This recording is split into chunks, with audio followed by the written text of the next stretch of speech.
Willkommen bei Sustain. Wer sind wir? Woher sind wir gekommen? Wohin gehen wir? That's right. Today we'll be talking in German because we are having our podcast at FOSS Backstage. FOSS Backstage is a wonderful conference that focuses on open source sustainability. It is held every year in Berlin. This year it happened on March 17th and 18th. It is hosted by the wonderful Plain Sports, and I had the opportunity of attending virtually and interviewing attendees who were there in person. We focused on software sustainability, what they hope to find in FOSS Backstage, and all the normal good stuff. So without any further ado, let's get to our guest. Florian, welcome. You are a Rustlanger. What do you say you do?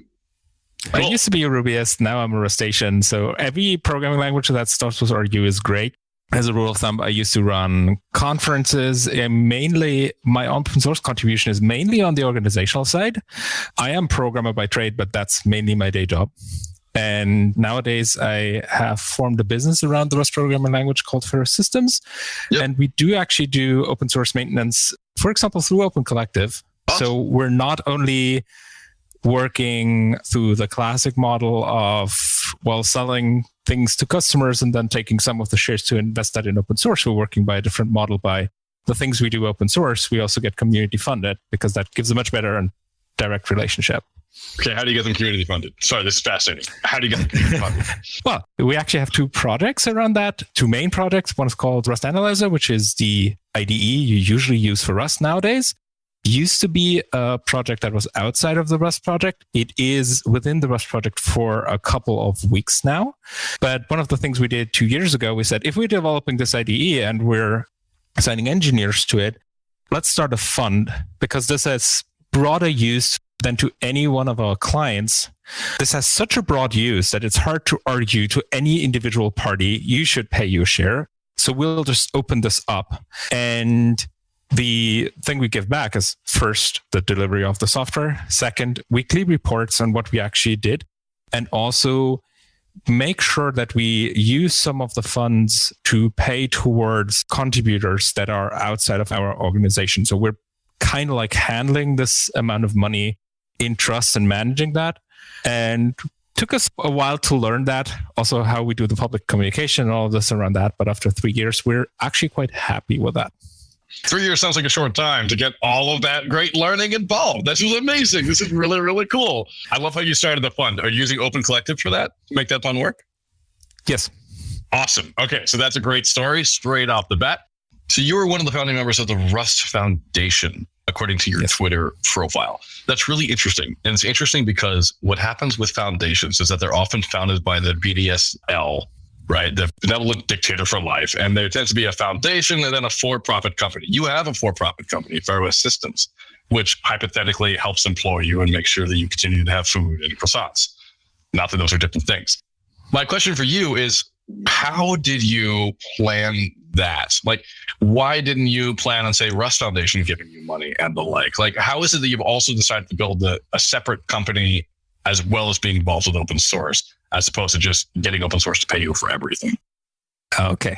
There's a little bit of history here. I mean, the Rust project, as everyone knows, was started in Mozilla. Yep. And so for a long time, the corporate entity that held the trademark and all of that just was Mozilla. And without going too much into details here, for example, things that a foundation would usually provide, like, for example, legal services, the trademark registration, and also a lot of infrastructure was provided by Mozilla, both in kind and also by their standards, which I have to say has been a very good experience in having a very secure and well-maintained project, also policy-wise, very early. So, for example, in my time as a core team member, I never had any kind of access to critical infrastructure because I'm not dealing with critical infrastructure, and just having those policies in place right off the bat has been usually helpful. Nice. Because that's the nice thing when you come out of an organization that has a 20 years track record, they can rubber stamp such policies onto a new project, essentially, without much of an effort. So I've been starting to do Rust services to my older business called Ascara in 2015 and started to train Rust. And so this is where this branch of I'm going to be active as an entrepreneur in Rust. And in 2018, we started Ferrous Systems as there needs to be a service provider for companies that want to adopt Rust that helps them with professional services. But in a new programming language, intention, you can have as much intention as you want to. You are not sure where this is going, if this is actually successful, if it's going to be adopted. And the Rust Analyzer part comes from the programmer who programmed Rust Analyzer, used to be an employee at Ferrous Systems and has at some point thought about the future of this project and said, well, can we form a governance around that? And then I give, like, let's have the funding for this project happen within Ferrous Systems because it was around. So whenever we do any kind of calls around this amount of money that goes to Rust Analyzer, there's always also external people involved.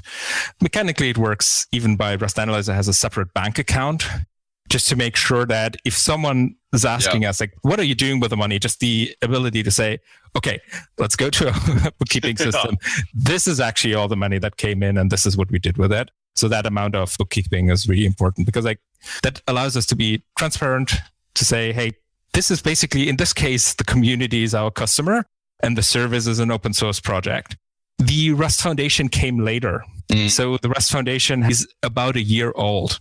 So the Rust Foundation came out of the thing that Mozilla was downsizing and we're enacting a lot of things that were at the horizon anyways. At some point, the Rust project just needed to move out. Also, just for the reason there's so many other large players involved. There's Mozilla. Besides Mozilla, there's Amazon, Google, Microsoft. All of those have been heavily invested. And then the Rust Foundation made sense as a party where all of those could meet. And Ferrous Systems is also a member of the Rust Foundation. And so this is partially historical.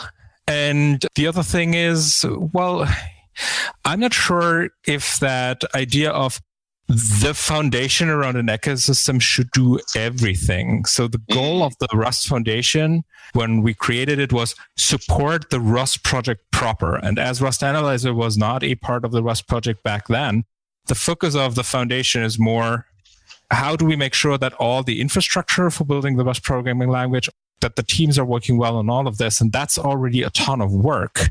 It has a little bit less, and just to be clear, I'm not a board member since beginning of the year anymore, but the focus was, and I think that's unusual for those foundations, more on let's make sure that the maintainers can do good work, and all the outreach is actually the job of the project, and the foundation's job is to boost that, rather than kicking off new initiatives of that kind, at least currently. I don't want to say like I'm not part of it anymore, so I have no claim on future endeavors or something like that.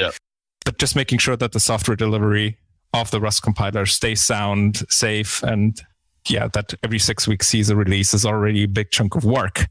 And that's also where I see the role of Ferrous Systems more in like doing more active things towards the industry, and also being a bit of a shield for these kinds of less structured designs. So.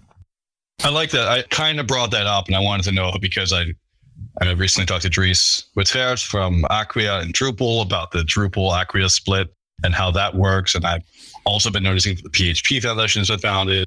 EBA just left the PSF, and the PSF is off, for Python. There's seems to be a proliferation of foundations for languages or frameworks.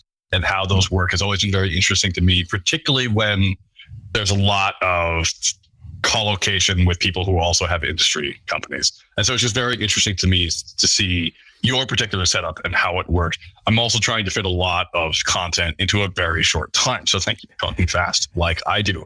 One of my questions for you, I think, given all this, is do you see more foundations working well with companies that are service providers as a viable means of actually making open source projects sustainable in the future? I think yes. First of all, open source projects are becoming much more industry friendly. And I think that also shows in the policies of the foundations. So for example, the Rust Foundation does buy services from other companies, for example, things like On-Call for Crates.io or their marketing and all of these kind of things. One thing that I find the foundation very useful for is Ferrous Systems is not the only company in the Rust ecosystem. It's the one that's sharply focused on services around the programming language. But for example, there's Tweedegolf in the Netherlands who are building embedded software around that. There's a number of companies. And one of the things that these foundations can do is also towards companies or industry players or even governments that want to identify, okay, so Rust, who's even active in it? That's already a major chunk of work that a foundation can do, like making these kinds of highlights. So if you look at the Rust Foundation's sponsor page, there's not only like the large ones.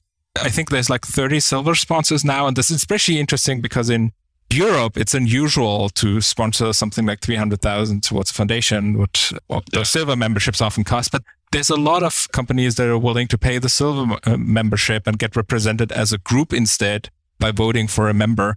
So this kind of visibility that, again, for example, with my position is like, why would I, as someone who's busy promoting their own company, actively promote all the 30 others? And that's something where I think 501c6, which is quite literally an industrial foundation task to representing companies with common interests. I think that's a very good role. And I think that also shows a maturity in the ecosystem that we now go and use common industrial practice for these kind of things. I know a lot of people think this is a little bit boring, but I think there's enough mechanisms around on how this kind of collaboration works, and 501c6s are, in my opinion, an appropriate way to go. It's interesting that you say that. I mean, obviously 501c6 is a American designation or American trade foundation. It's not necessarily the same as GmbH or something similar in Germany. I don't know what it would be over there, but it's interesting to me that it is a good way to go. Open Source Collective is one. I know of others as well, but having a trade negotiation and being able to actually sponsor other communities does seem to be more communitarian and more open source approach. And I love that you pointed out that makes it easier for people who want to know who's involved with the project to know who is there. That's a flip side of sovereignty I hadn't thought about enough. So I want to thank you so much for that. Florian Gilcher, you are available on Twitter at Argorak. That's ARGORAK. You can also find on Twitter links to Ferrous Systems and Rustlang and the Rust Foundation. You have a website at Yak Shaves. That's yakshab.es.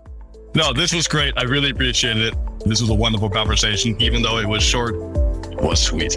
Thank you so much. Take care. Thank you. Silona Bonewald, you, I believe, run the... well, you could tell me your official title at IEEE. Can you tell me what it is? Yes, I'm the executive director of IEEE SA OPEN. SA OPEN, that's right. Yeah. Can you give me the 30-second to 90-second elevator pitch for what SA OPEN is for those listening who don't know what it is? Sure. So it started out as being the open source support for IEEE SA standards, SA standing for standards. And what we do is we have a platform where people can easily come in and put any type of artifact or resource or things of that nature to help support their standards that are open source. But then after we started doing it, we realized we had something larger to do. Yeah. And so we're expanding the scope of it to all of IEEE as well as the public. And we're working a lot to raise the maturity level of open source. And so taking all the kind of knowledge and work that IEEE does to do things like the standard for running a nuclear power plant or 802.11 with Wi-Fi and things of that nature, how do we bring that level of maturity to open source as well? Because we want our stuff to be there for a really long time.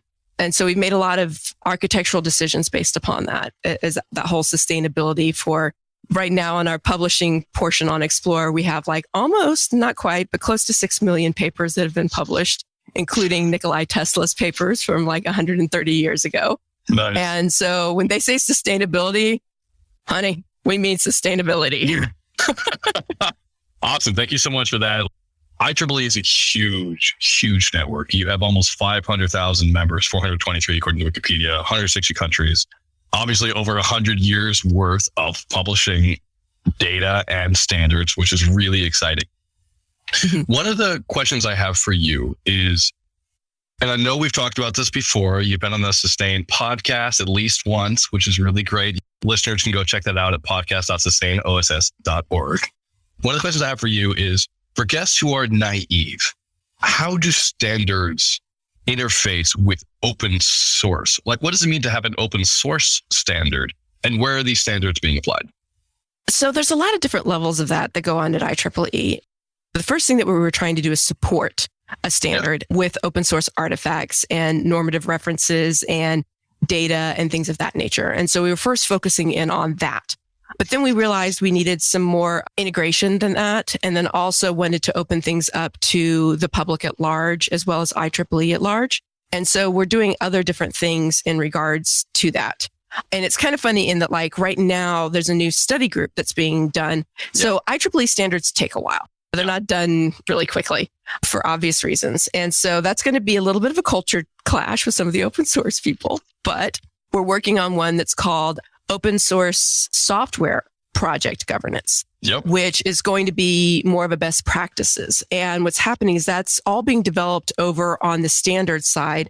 And we've created a really good group of initial people who are participating. So it's not just corporate entities. In fact, there's not a huge amount of corporate entities. It's a lot of other foundations like the Eclipse Foundation or the Linux Foundation, and then other standards organizations like OASIS, and open source projects and like Red Hat, and then a whole bunch of other different groups. And it's all done this time as an individual, not as an entity, which means all these people come in representing themselves in regards to this. And so it's all very focused on things of that nature. And we've got some really amazing people like Vicky Brasseur, who does FOSS governance, Karsten Wade, who did the Open Source Way 2.0, all of these different groups. It's like, can we just like congregate all in one area and like get all this stuff where we can have like a centralized reference where there's no undue influence in regards to it, and talk about all of the shoulds rather than the shalls, and get all of that organized first. And so we're doing that. While at the same time, on the platform itself, we started doing some of that research as well, because we were trying to figure out how did we want to govern ourselves as well. And we're integrating that right now into the normal IEEE SA governance, which is like a whole other kit and caboodle, because IEEE, being a 501c3 and not a C6, is governed by its volunteers and its members. And so there's a lot of steps, which is one reason things sometimes take a bit long, because like, okay, first go get approved by that committee. Now go get approved by that committee. Now go. And they might have like meetings once a month. So it's like dun, dun, dun, dun, dun. So you finally get all of your approval 4 months in, or things of that nature. So it's a little hard for me sometimes to run that slow, Rich, but you know, it's also safer, and it's also less due to other types of influence and manipulations and things of that nature. So we work within those constructs. I wouldn't worry about it that much. I mean, open source itself has been around for 20 odd years now as a concept, right? And a lot of people, when thinking about open source, think about the OSI, and the OSI hasn't really updated its terms in 10 years. They also move very, very slowly. So like the further you get from commits, the slower things are, which is, I think, okay. One of the questions I have about this awesome governance group, I know Stephen Wally is in it as well. I think he's the chair, which is great. He's an awesome person for open source in general. Governance is ridiculously hard for open source projects in general. Right. Most open source projects start from having probably one or two people who sort of run the whole thing, and then maybe their company's involved, if they're coming from a company or not. And then it's very hard to implement. Well, how do we have working groups? How do we have reporting? How do we have the benevolent dictator for life step down? All these different things. I want to know, what's your dream for 10 years from now for the output of this governance group? I would like to see things that are done more in a nonprofit style fashion, where you do, again, have it, you know, where you expand the scope. So, you know, one thing that I talk a lot about is role diversity. And the reason for that is because I sit there and I see all of these other people who participate being underrepresented in a lot of these different arenas, because like you said, way too often the common perception of open source is developers writing code for developers. And they've been pretty successful at that, you know, Linux and Kubernetes and Apache and things of that nature. But when it comes to like nonprofits, academia, governments, all these other groups that are venturing into this space, it falls horribly short. Mostly because of this whole dynamic of thinking that developers know what's best. We already know in business models that's not often true in regards to the users. And so we have to bring some of that into the picture a little bit more. And not to mention this whole idea of the renegade person who runs out there and writes this fabulous code. We're finding that, once again, not as sustainable, right? Log4j, some of the other JS libraries, all that kind of stuff that's going on where it's way too dependent on one person or a small group of people. And so we want to take it out of that. And the thing is once you want to chase money and resources, which you will need for that level of sustainability, you have to start considering all of those different factors in regards to it.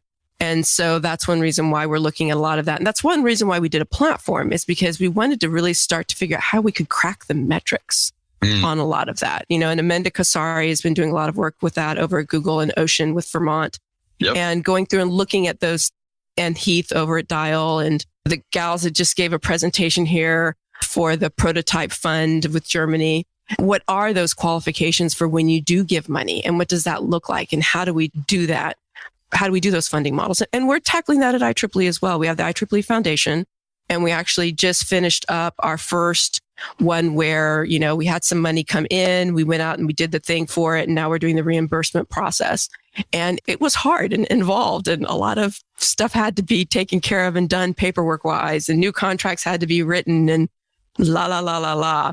And so, we're getting there. And I think that's what's going to have to happen for that sustainability, is we are going to have to figure out what are those models going to look like, so that we're not all eating ramen and peanut butter and jelly sandwiches all of the time. I like ramen. Just saying, if it's made right, it's okay. Yes. In Austin, we have ramen satsu. Yeah, that's amazing. But it's also not 4 for $1. I feel you. The prototype fund is fascinating. I'm glad you brought that up. That's really amazing work. I think Catherine Meyer is one of the people behind that. I'm blanking on all of their names. There's a wonderful team there. Speaking of FOSS Backstage, which is obviously where you are right now in sunny Berlin for once. Weird. Yes, I know. Strange. I want to talk a tiny bit, if you don't mind, about your talk. So you're giving a talk called It Takes a Village, where you talk about diversity and you talk about what it means to actually grow open source.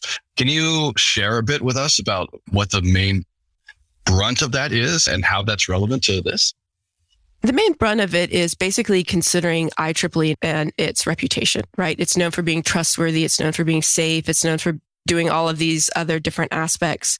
And so when we sat there and started looking at the platform, and not only that, but I was, fresh from doing inner sourcing at PayPal and then Hyperledger at the Linux Foundation.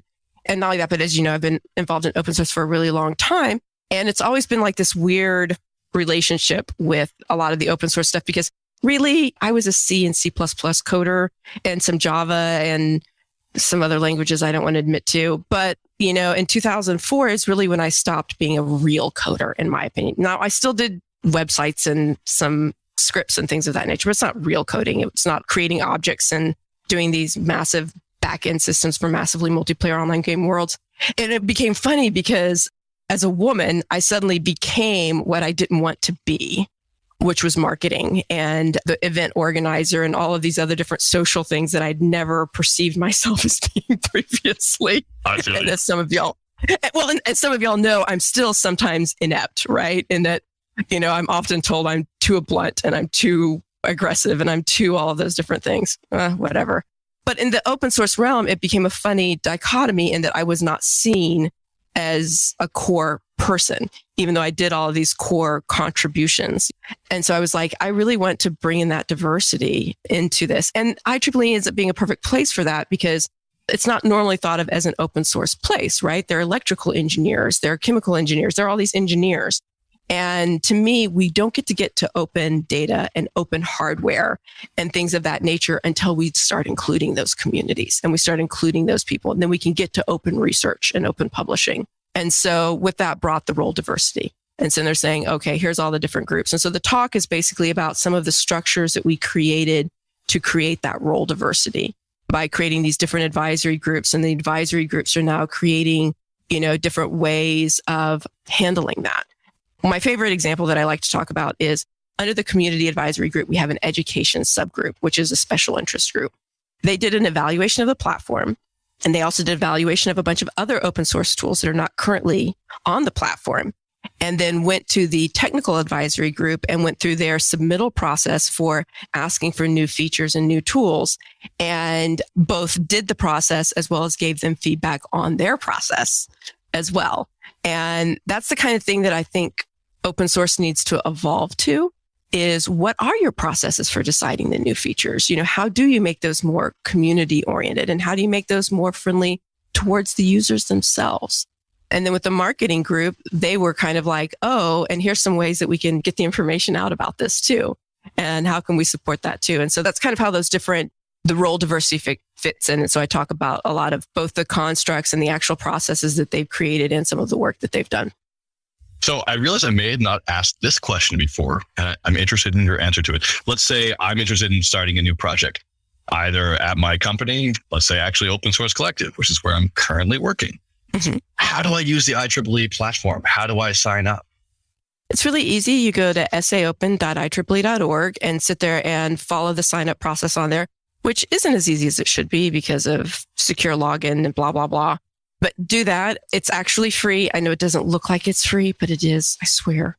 Just ignore the other different aspects of that. Sign up, get an IEEE account, and then you can go on and start creating what you need. And so it already has it set up where you have CI/CD, you have websites, you have Mattermost where you can set up your own team and channels and all of that kind of stuff. And it's already there. So you can get in there and get started. Awesome. What's the adoption been like so far? So we have about 1,000 users and about, somewhere close to 300 projects at this point, but there hasn't been a huge push yet. I'm hoping that's going to change this year because I want to start doing a series of codathons worldwide to bring a lot of those in. Yeah, because like with IEEE, basically, if you have an engineering school, you probably have an IEEE chapter. So we have tens of thousands of universities on our call list. And so to me, it just seems like a natural thing to do. If they're saying, hey, you want to do these codathons for these different things, why don't you come over here and work with us on them? And so we're going to be doing that. I like that idea. It sounds to me like a mixture of GitHub's OSPO and Major League Hacking coming together or something different. It's, let's figure out how we can get all the university students, all the postgrads, all the professors. The best thing for me about IEEE, I think, is that it's so authoritative. I've never seen it used lightly. No one said, yeah, I released a paper in IEEE, whatever. Like, it's always like, no, that's the thing we do. Yes. There's a lot of process involved. And that's definitely true. But the problem is that what happens is you watch it, that people do all these codathons and hackathons and they never go anywhere, which is really frustrating as the founder of the codathon back in, 2004.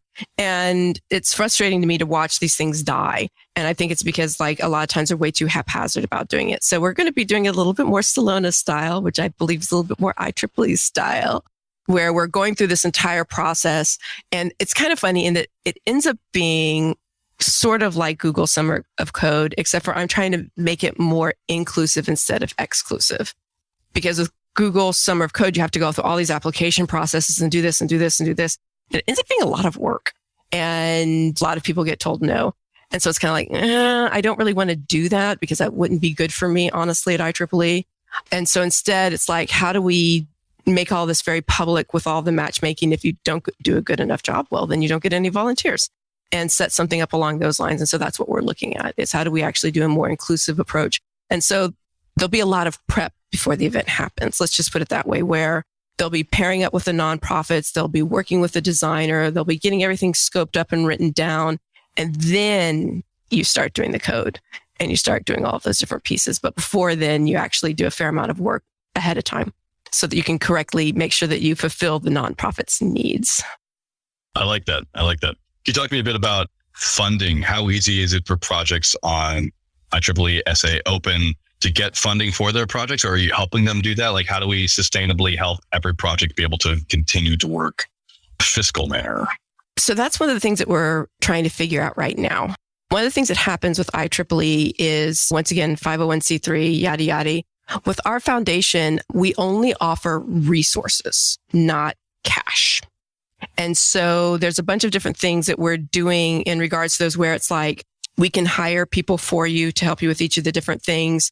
We can give you some additional resources like security audits or things of that nature, or even, help pay for your marketing or different things along those lines. And so we're doing that first.